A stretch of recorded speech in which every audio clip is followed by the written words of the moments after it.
فی الوقت ہم دو راتوں کے بیچ کے لمحات کے اندر اپنی زندگی بسر کر رہے ہیں۔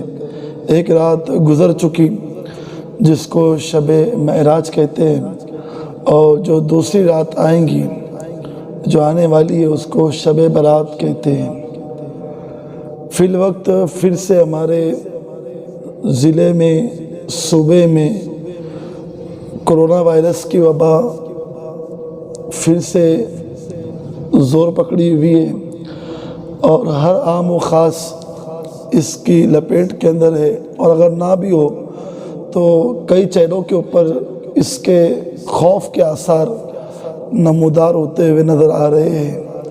یقین جانیں وبا اپنی جگہ، اس کا احتیاط بھی کرنا چاہیے، مگر فی الوقت ہماری توجہ اس بات پہ بھی ہونی چاہیے کہ جس انسان کا توکل اللہ تبارک و تعالیٰ پہ ہو، وہ انسان کسی حد تک کے ہر ایک آنے والی پریشانی سے بچ سکتا ہے۔ اور جس انسان کا توکل صرف دولت کے اوپر ہو، جس انسان کا بھروسہ صرف دولت ہو کہ میری دولت مجھے بچا لے گی اور میرا مال مجھے بچا لے گا، تو پھر آپ دیکھ رہے ہوں گے کہ پھر مال والے بھی سب سے پہلے قبرستان کا رخ کرتے ہیں، اور کئی غریب آپ کو فی الوقت میرے شہر کے اندر نظر آ جائیں گے جو وبا سے لے کے ابھی تک کے بھیک مانگتے پھر رہے ہوں گے یا کوڑے میں سے اٹھا کے کھا رہے ہوں گے، مگر چونکہ وہ غریب ہیں اور اگر ان کا توکل اللہ تبارک و تعالیٰ پہ ہوگا تو وہ اب بھی حیات ہے اور اب بھی اپنی زندگی کے لمحات کو بسر کر رہے ہیں۔ یاد رکھنا کوئی بھی چیز کے پیچھے کوئی نہ کوئی وجہ اللہ تبارک و تعالیٰ نے رکھی ہوتی ہے۔ کوئی بھی مسئلہ اگر امت مسلمہ پہ آ رہا ہے تو سکے کے دونوں رخ بھی دیکھنے چاہیے۔ شروعات کے اندر معاملات کیا تھے؟ جب پہلی مرتبہ لاک ڈاؤن کی بات آئی، ہم نے لوگوں سے اپیل کی تو مسجدیں ویران ہونے کے بعد ہمیں ایک خوف لاحق تھا کہ کیا پتہ جب مسجدیں کھلیں گی تب معاملات کیا ہوں گے۔ لوگ نہ جانے دھاڑے مار مار کے روتے ہوئے مسجد میں نہ آ جائیں، لوگ مسجد کے غم کے اندر یا مسجد کی دوری کے اوپر لوگ پریشان نہ ہو جائے، مگر ہم نے دیکھا جب معاملات جو ہے کہ کسی طرح معمول پہ آئے اور روزمرہ کی زندگی جو ہے کہ بسر ہونے لگی تو پھر لوگوں کے حال وہی تھے، وہی جمعہ کے اندر لیٹ آنا، وہی نمازوں کو قضا کرنا، وہی اذان سن کے انسنا کر دینا۔ ہم نے تو یہ سوچا تھا کہ معاملات کچھ اور ہوں گے، مگر دیکھیں آپ کہ یہ دوسری معراج، کئی لوگوں نے گھروں پہ نماز ادا کی، کچھ مساجد میں اگر نماز ہوئی بھی ہو پابندی کے ساتھ میں اور جو لوازمات رکھے گئے ہیں، جو گائیڈ لائنس دی گئی ہے اس کے ساتھ میں اگر نماز ہوئی بھی ہوں گی تو پھر لوگوں نے خوف و ہراس کے ساتھ میں نماز ادا کی ہے، اپنے گھروں کے اندر نماز ادا کی خوف کے ساتھ، لوگ باہر نکلے خوف کے ساتھ۔ یقین جانیں آقا دو جہاں صلی اللہ تعالیٰ علیہ وسلم کی حدیث پاک کہ آقا فرماتے ہیں سب سے بدترین جگہ بازار ہے اور سب سے بہترین جگہ اللہ تبارک و تعالیٰ کی مسجدیں ہیں۔ اب معاملات ہم نے اس کا الٹ کر دیا، ہم کو سکون بازاروں کی رونق میں آنے لگا۔ رات ہوئی تو ہم نے جو ہے کہ چوک کا اور وہاں پہ چائے پینے کے تعلق سے جو ہے کہ ہم نے جو ہے کہ لوگوں کو جمع کرنا شروع کیا کہ اب جاتے چائے پینے کے لیے، اور ہم نے آباد کیا۔ آج بھی ہم جائے تو ہمارا ایک علاقہ نام نہیں لوں گا، مگر وہاں پر عشاء کے وقت میں مسجد میں اتنے لوگ نہیں ہوتے، اس سے 4 گنا زیادہ لوگ ہمیں جو ہے کہ چوک پہ مل جاتے ہیں۔ بلکہ میرے شہر کی بات کیا کہوں، آپ جس بھی مسلم بستی میں چلے جائیں وہاں پر چوک کا حال ہی ہوتا ہے کہ جہاں پر لوگ 4 رستے پہ جمع ہوئے، مطلب کہ پورے شہر کی باتیں وہاں جمع ہوتی ہے۔ تو لوگوں نے بازاروں کے اندر سکون تلاش کیا۔ اب حالت یہ ہوئی کہ بازار بھی اب 7 بجے کے اندر ویران ہو رہے ہیں۔ اب حکومت کی پابندی پہ لوگ بازار کو ویران کر کے اب گھر پہ آ کے سوچتے ہیں کہ اب میں آج معراج کی رات میں آیا ہوں تو مجھے نماز عشاء پڑھنی۔ میرا ایک مقتدی مجھ سے ملا، کہا کہ حضرت وہ آج کئی لوگ جو کہ نماز عشاء کے لیے پریشان ہیں، مغرب کے لیے، تو میں نے کہا کہ جو بیچارے روز پڑھتے ہیں ان کے لیے تو کوئی مسئلہ نہیں ہوتا، وہ گھر پہ پڑھ لیں گے۔ جو بیچارے سال میں ایک مرتبہ عشاء کی نماز پڑھنے آتے ہو معراج پر تو ان کے لیے تو بڑی پریشانی ہے۔ جو سال میں ایک مرتبہ معراج کی مغرب پڑھنے کے لیے آتے ہو تو ان کے لیے تو بڑی پریشانی ہے۔ تو جو روزانہ پڑھتے ہیں بیچارے انہوں نے تو صبر کر لیا ہوگا، مگر جو سال کے ایک مرتبہ کے نمازی ہو ان کا جلال تو دیکھنے لائق تھا پھر کہ اب کیا رہے تو کیا کرے، ہمیں پڑھنا ہے کسی بھی طریقے سے۔ دیکھیے معراج کا وقت تو مکمل ہوا، ابھی بھی جو ہے کہ اس وقت بھی کئی لوگ اپنے گھروں کے باہر بیٹھے ہوں گے اور گپے لڑا رہے ہوں گے. کسی کے کان میں جوں نہیں رینگتی کہ میں نماز عشاء پڑھ لوں, سونے سے پہلے رب تبارک و تعالیٰ کو راضی کر لوں. حالت پھر یہ ہوئی کہ رب نے بازار بھی ویران کیے اور مسجدیں بھی ویران. ایک بزرگ رحمت اللہ تعالی علیہ راستے سے جا رہے تھے. بستی والے گناہوں کے اندر ملوث تھے, کافی گناہ کر رہے تھے. وہ اللہ والے نے دیکھا اور آسمان کی طرف نگاہ کی. دیکھنے کے بعد کہتے ہیں بستی والو اللہ سے صلح کر لو, اللہ کو منا لو, صلح کر لو رب سے. وہ اب بھی تمہیں بخشنے کے اوپر قادر ہے, وہ اب بھی تمہیں توبہ کی توفیق دیتا ہے, دے رہا ہے. اب بھی تمہاری توبہ وہ قبول کرنے والا ہے, توبہ کا دروازہ کھلا ہے, تم رب سے صلح کر لو. لوگوں نے پتھر مار کے بھی جائے, کہا کہ بابے کو نکالو یہاں سے, اور یہ جو فقیر آیا یہ ہمارے ذہن کو جو ہے کہ ڈسٹرب کرنے کے لیے آیا ہے, کیا یہ دین کی بات لگا رہا ہے. ہم تو ہماری مستی میں, آج بھی لوگ ہیں اپنی مستی میں, یا جب حالات خراب نہیں ہوں گے تب بھی اپنی مستی میں ہوں گے. تو وہ بستی کے حال بھی یہی تھا کہ انہوں نے پتھر مارنا شروع کیا فقیر کو. وہ فقیر وہاں سے نکلا روتے ہوئے. مرشد کہا کرتے تھے کہ جس شہر کے لوگوں نے ہمیں ستایا ہے فقیر, آؤ اس شہر کے لوگوں کو دعا دیتے ہیں. گئے وہاں پر, بستی کو سمجھا, بستی نہیں سمجھی.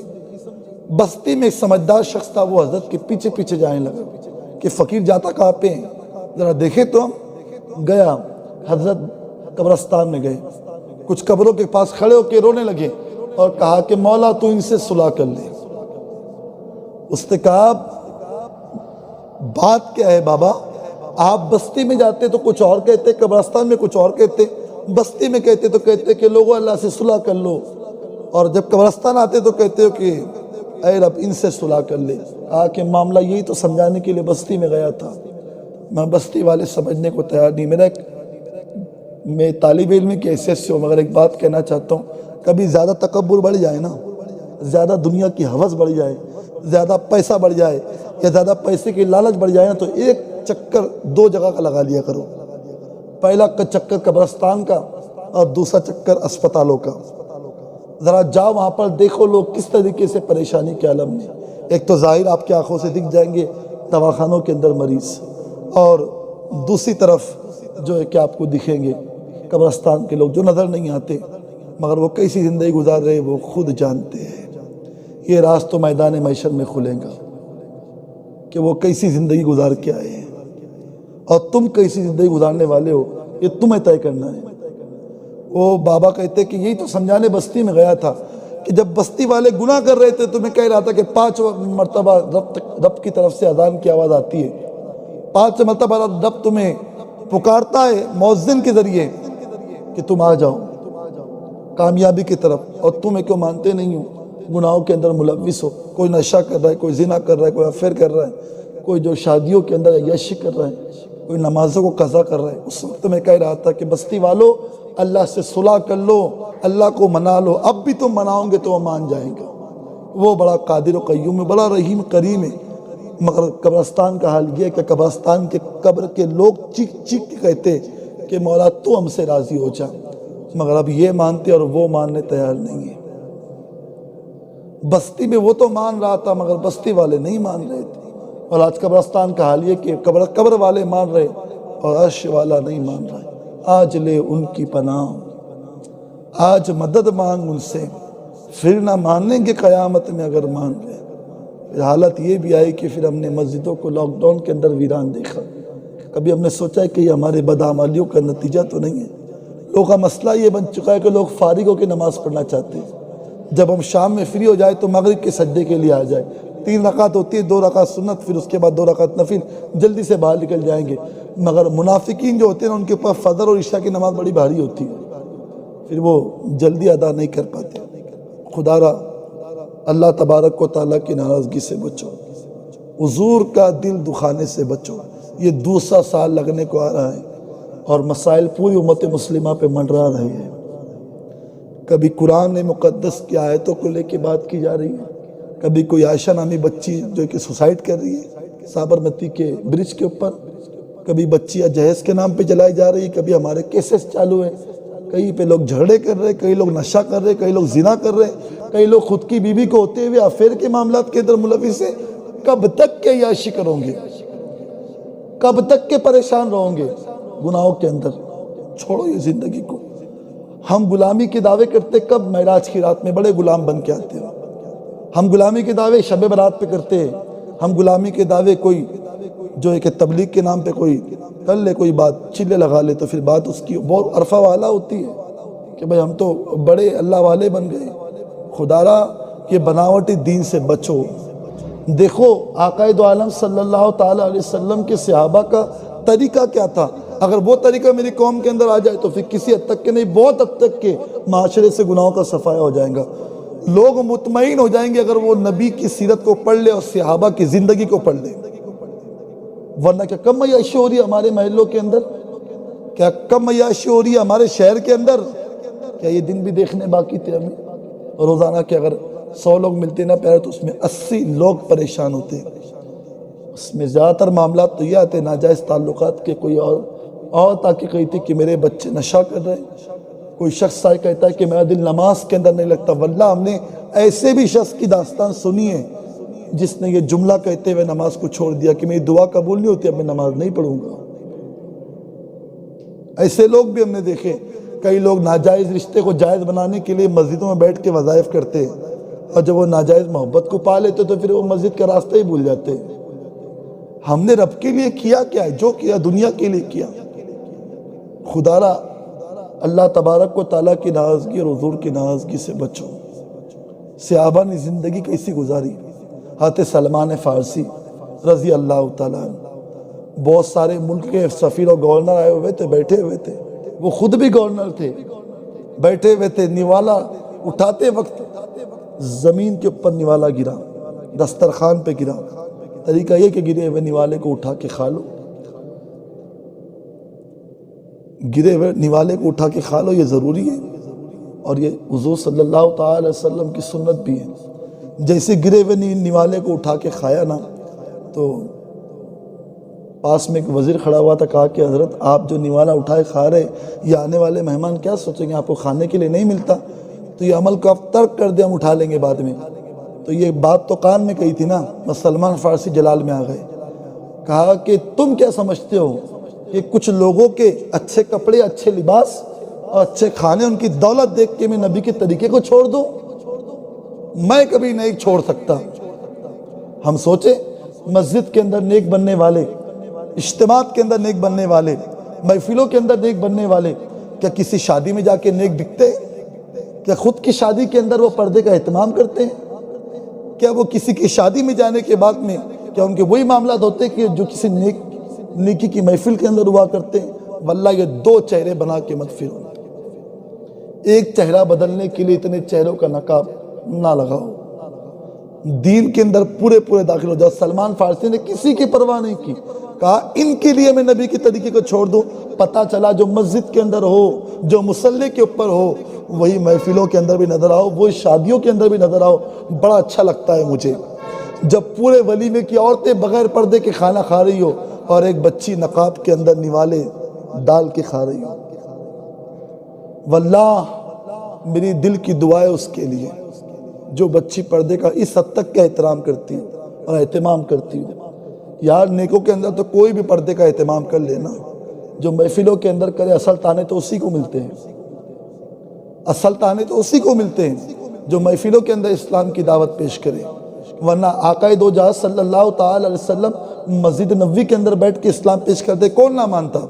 بلکہ جو نہ ماننے والے انہوں نے مان لیا۔ کئی تاریخیں موجود ہیں، بتانے کا وقت نہیں ہے۔ حضور لکھ لے ذوالمجاز مجاز کی منڈی میں گئے، مکے کے بازاروں کے اندر گئے، واللہ حضور کو پتھر مارے گئے، حضور نے دعوت دین پیش کی۔ حضور جانتے تھے کہ ان کے درمیان جا کے دعوت دینی ہے، انہیں رب کا پیغام پہنچا تاکہ لوگ دیکھیں مصطفیٰ کو۔ اسی لیے کسی صاحب دل نے کہا ہے کہ اللہ تبارک و تعالیٰ نے حضور کو پہلے دکھلایا، اعلان نبوت سے پہلے حضور کو پہلے دکھلایا مکے والوں کو۔ مکے والوں دیکھ لو میرے مصطفیٰ کو، یہ چلتے کیسے ہیں؟ مکے والوں دیکھ لو میرے مصطفیٰ کو، یہ بات کیسے کرتے ہیں، یہ اسلام کے اوپر عمل کیسے کرتے ہیں، پہلے دکھلا دیا اس کے بعد منوایا۔ اور جو لوگوں نے دیکھ لیا انہوں نے پہلے کہا تھا کہ حضور صادق الوعد الامین ہے، اور جب حضور کے وصف کو دیکھا، حضور کے اعلی نبوت کے انداز کو دیکھا، پھر کہتے ہیں کہ آقا دو جہاں صلی اللہ تعالی وسلم تو اللہ کے رسول ہے۔ یہ حضور کی شان ہے۔ حضور نے اسلام سے مسجد کے اندر بیٹھ کے پیش نہیں کیا، لوگوں کے درمیان جا کے پیش کیا۔ اصل اسلام وہی ہے۔ ابھی معراج کا وقت چل رہا ہے، معراج کے دن گزرے، آقا دو عالم صلی اللہ تعالی علیہ وسلم جب سفر معراج سے واپس آئے نا، تو حضور صلی اللہ تعالی علیہ وسلم سفر معراج سے بھی آئے ہیں، اور صبح کے وقت ایک بڑھیا اپنا سامان لے کے جا رہی تھی۔ حضور نے کہا کہ اگر تم چاہتے ہو تو میں سامان اٹھا لوں۔ آپ کا کہا کہ میں مزدور ہوں اور بہت زیادہ سامان ہے، میرے مالک نے مجھ پہ بہت زیادہ بوریاں ڈال دیا آج، اور مجھ سے سامان اٹھائے نہیں جا رہا، تو میں کیا کروں؟ آقا دو عالم صلی اللہ تعالی علیہ وسلم نے فرمایا کہ میں اٹھا لیتا ہوں بوجھ، میں اٹھا لیتا ہوں۔ یہاں تو ہمارا حال یہ کہ کوئی غریب بازو میں آ کے بیٹھ جائے تو اس کے پسینے سے بدبو آتی ہے ہمیں۔ ہم اپنے کپڑوں کی نمائش جو ہے کہ سوشل میڈیا پہ شیئر کرتے، اپنی چیزوں کی نمائش۔ اب واٹس ایپ بھی کافی ہے لوگوں کو دیندار دکھنے کے لیے، یہ رہ گیا تھا اور اسی کی نمائش باقی تھی۔ اب وہ غریب بڑھیا کہتی کہ میرے پاس دینے کے لیے کچھ نہیں، آقا فرماتے کچھ نہ دینا، صرف تیری محبت کافی ہے۔ حضور لکھ لیں، واہ میرے مصطفیٰ کا انداز، کون دیتا ہے دینے کو منہ چاہیے، دینے والا ہے سچا ہمارا نبی۔ حضور نکلے، نکلنے کے بعد جب حضور جلدی جلدی جا رہے تھے سامان لے کے، تو پیچھے سے بڑھیا کہہ رہی تھی کہ او جانے والے محمد، آپ تو جا رہے ہو مگر میرے پیروں میں اتنی طاقت نہیں ہے کہ میں جا سکوں، تو خدا را آپ دھیرے دھیرے چلے تاکہ میں آپ کے ساتھ چل سکوں۔ حضور نے اپنی چادر پیش کی، سبحان اللہ، حضور نے چادر دی، کہا کہ او مائی تو میری چادر پکڑ لے۔ جب وہ مائی نے چادر پکڑی تو اس کے بے جان پیروں میں جان آ گئی، اس کے بے جان پیروں میں جان آئی، اور جب وہ حضور کے پیچھے پیچھے جا رہی تھی، کیا منظر ہوگا؟ ذرا خیالات کی دنیا میں سوچو کیا منظر ہوگا۔ آل رسول سید امین صاحب کہتے ہیں، کبھی سوار کی ان کی نکیل تھام کے میں مدینے پاک کی گلیوں میں پھر رہا ہوتا، وہ چلتے آگے میرے شان دل ربائی سے، میں پیچھے ان کی سواری کے دوڑتا ہوں گا، میرے بھی سر پہ تسلی کا ہاتھ رکھتے۔ وہ کہنے والے نے کمال کر دیا، جب ہوئی آل رسول تو کمال کی تو بات ہی مت کرو۔ الحمدللہ رب العالمین، اللہ ان کو سلامت رکھے۔ سید امین القادری صاحب فرماتے ہیں یتیمی کے تعلق سے، کہتے ہیں میرے بھی سر پہ تسلی کا ہاتھ رکھتے وہ، یتیم اگر میں اسی دور پاک کا ہوتا۔ کیا تصور، وہ عورت جب کھینچنے لگی حضور کی چادر تو بے جان پیروں میں جان آ گئی۔ ابھی جا رہی تھے حضور اس کے سامان کو لے کے، تو ایک یہودی رکا، کہا کہ آپ اللہ کے نبی ہیں؟ حضور نے فرمایا ہاں، کہ آپ کو معراج ہوئی ہے؟ سبحان اللہ۔ کہا معراج ہوئی ہے، مگر یہ سوال تم کو کیسے پتا ہے اور تم کیسے جانتے ہو مجھے معراج ہوئی؟ وہ یہودی کہتا ہے مجھ سے یہ سوال نہ کرے، بلکہ میں نے اپنی کتابوں کے اندر پڑھا ہے کہ جو اللہ کے آخری نبی آئیں گے ان کو اللہ تبارک و تعالیٰ رات کے حصے میں معراج پہ بلائیں گا، اور صبح کے اندر وہ ایک راستے سے جائیں گے، ایک غریب بڑھیا سہارے کے لیے بیٹھی ہوں گی، اور وہ آمنہ کلار رکیں گا، اس کی بوریوں کو کاندھے پہ رکھیں گا، اور وہ اس کی چادر اس بڑھیا کے ہاتھ میں دے گا، اور وہ بڑھیا اس کی چادر پکڑتے پکڑتے آگے نکل جائیں گے۔ میں نے پڑھا ہے کتابوں کے اندر، اس لیے میں کہہ رہا ہوں کہ آپ معراج کر کے آئے۔ الحمدللہ، کیا حضور نے دعوت کا سلیقہ رکھا ہے ہمارے لیے۔ ہم نے تو تسبیحوں کے ہلانے کو سب کچھ سمجھ لیا، مسلح۔ میں کہتا ہوں یہ تسبیحوں کا ہلانا یا مسلح کے لیے میں مخالف نہیں ہوں، مگر میں کہتا ہوں تسبیحوں کے دانے ہلانے سے پہلے یا آنکھیں بند کر کے پڑھنے سے پہلے کبھی سوچ لو کہ ہم نے سب کے حق ادا کیے کہ نہیں کیے، ہمارے دل سب کے لیے کنا کے لیے پاک ہوئے کہ نہیں ہوئے، ذرا یہ بھی دیکھ لو۔ کیونکہ حضرت عمر فاروق اعظم رضی اللہ تعالیٰ عنہ کی جب ہم زندگی پڑھتے نا، آپ اٹھا کے دیکھیں علامہ جلال الدین سیوطی کی کتب، جس کے اندر خلفائے راشدین کے پورے حوالوں کے ساتھ اور پورے واقعات موجود ہیں۔ دل کو سکون ملتا ہے جب یہ چیزیں پڑھتے ہو، تو کہتے کہ واللہ کیسا وہ دور تھا، صحابہ بیٹھے ہوئے ہیں اور صحابہ آپس کے اندر مشورہ کرتے ہیں کہ حضرت عمر کا جبہ بڑا پرانا ہو گیا، بڑا پرانا جبہ ہو گیا حضرت عمر کا۔ مشورہ کیا کہ حضرت عمر کو مشورہ دیتے کہ وہ جبہ بدل لیں، مگر پھر صحابہ کہتے کہ مشورہ دینے والا بھی کوئی شعر چاہیے، کیونکہ عمر سے بات کون کرے، عمر سے بات کون کرے، کوئی شعر چاہیے۔ صحابہ کہتے ہیں ہمارے پاس ایک نام موجود ہے۔ کہا کون؟ کہا کہ مولا علی شیر خدا، سبحان اللہ۔ کہا کہ ان کے پاس جائے، بات رکھے، گئے، کہا کہ مولا علی آپ کو ایک شخص سے بات کرنی۔ کہا کس سے؟ کہا کہ حضرت عمر سے بات کرنی ہے، خلیفۃ المسلمین، مسلمانوں کے خلیفہ ہے، مگر جھپا بڑا پرانا ہو چکا ہے، ملنے والے لوگ بہت زیادہ تعداد میں آتے ہیں، کئی لوگ باہر کے ملکوں سے بھی آتے ہیں، ان کے اچھے کپڑے ہوتے ہیں، مولا عمر کے کپڑے دیکھ کے ہمیں بڑی تکلیف ہوتی ہے، بڑا پرانا کپڑا ہے اور پیون لگا لگا کے کئی پیون لگ چکے، تو آپ ذرا بات کریں۔ حضرت مولا کائنات نے گردن جھکائی، کہا کہ صحیح بات کہتے ہو، میری بات وہ سنتے بھی ہیں، مگر یہ معاملہ میں بھی ان سے کر نہیں سکتا۔ سبحان اللہ، عمر تو عمر ہے، عمر تو عمر ہے۔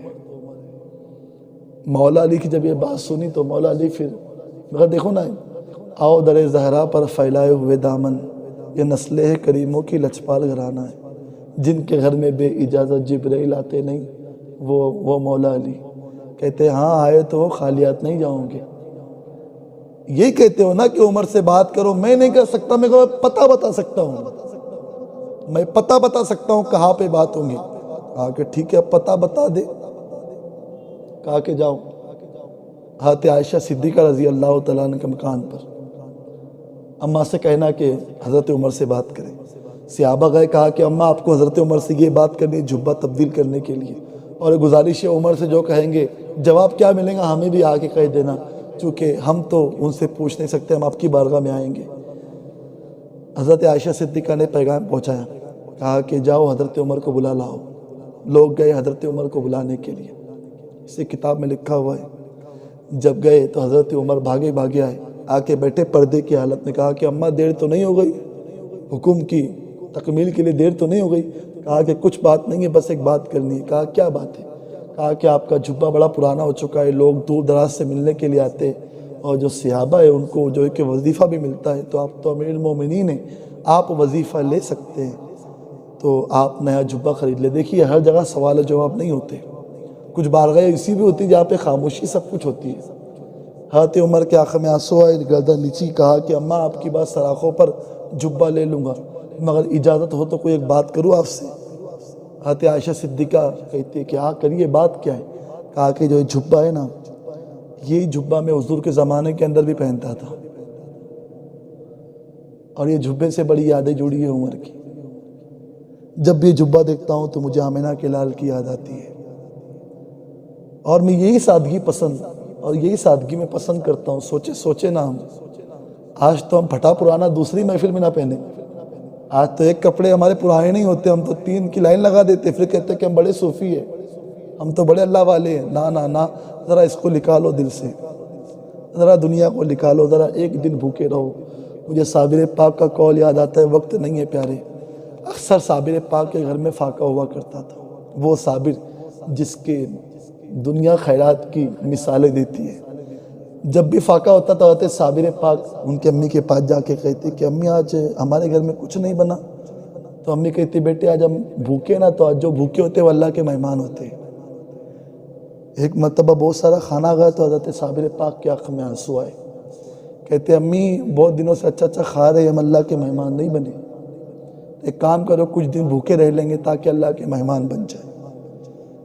سوچے ہم نے دین کو کس مقام پہ لا کے کھڑے کر دیے۔ ظاہری چیزوں کا نام دین نہیں ہے پیارے، اچھا لباس اور اچھی وضاقتہ، اچھے الفاظ۔ مرشد کہا کرتے تھے کہ لفظ تاثیر سے بنتے ہیں، تلفظ سے نہیں، اہل دل آج بھی ہے اہل زبان سے آگے۔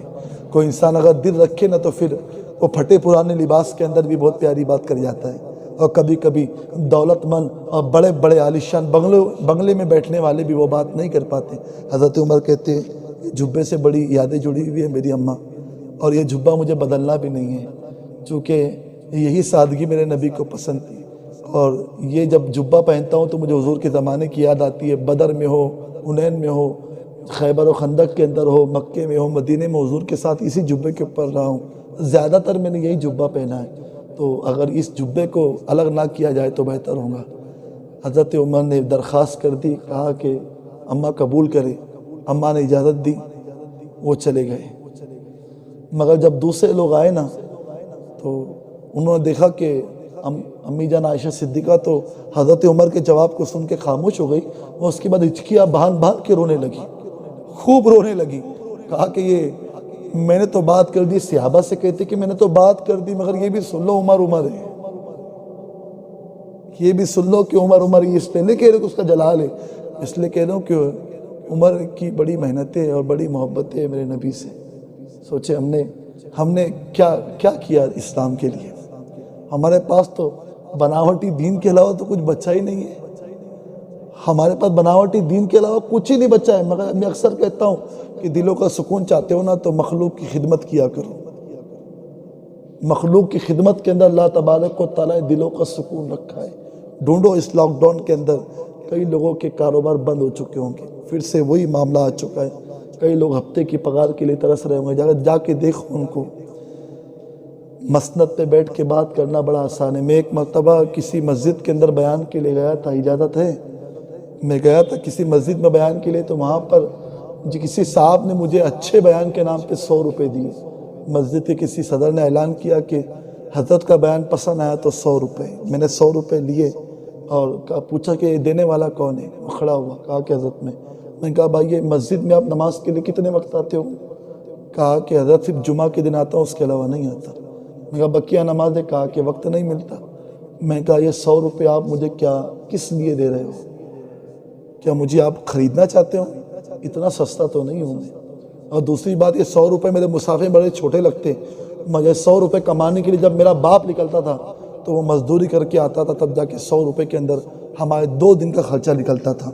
اگر 100 روپے کی نوٹ ہمیں شام میں نہ دکھتی تو ہمارے وہاں کھانا نہیں بنتا تھا۔ یہ ہم نے غریبی دیکھی ہے، اور آپ نے یہ 100 روپے کو اتنا آسان کر دیا۔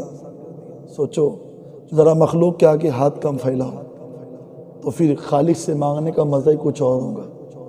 اللہ تبارک و تعالیٰ کی بارگاہ میں آج دعا ہے کہ اللہ تبارک و تعالیٰ نظام مصطفیٰ کی سوغاتیں اس امت کو نصیب فرمائے۔